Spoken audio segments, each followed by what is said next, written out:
আসসালামু আলাইকুম, সবাইকে আফরা টিচিং হোম একাডেমি থেকে স্বাগত। আজকে আমরা সপ্তম শ্রেণীর বীজগণিতীয় ভগ্নাংশের অনুশীলনী 6.2 এর এই 26 নম্বর অঙ্কটি করব।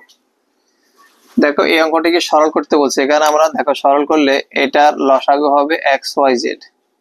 XYZ লসাগু হলো কমন আনকমন সব, X আর দুইটার একটা, Y দুইটার একটা, Z দুইটার একটা। তো নিয়ম হলো এটা ভাগ যদি এটা করো, দেখো YZ আর YZ কাটা যা থাকে X কে X দ্বারা গুণ করলে X স্কয়ার মাইনাস এটা ভাগ যদি ZX করো তাহলে Z আর X কাটা যাচ্ছে, Z আর X কাটা যাচ্ছে, থাকে কি Y কে Y দ্বারা গুণ করলে Y স্কয়ার প্লাস XY কে এটা দ্বারা যদি আমি ভাগ করি তাহলে XY কাটা যা থাকে Z কে Z দ্বারা গুণ করলে Z স্কয়ার। এটাই হবে আনসার। একেবারে সহজ ছোট একটি অঙ্ক। তারপরে অনেকে এগুলা ছোট প্রশ্ন দিতে অনেকে পারো না, তাদের জন্য আমরা করে দিচ্ছি। এটি সহজ অঙ্ক, আশা করি বুঝতে পারছো।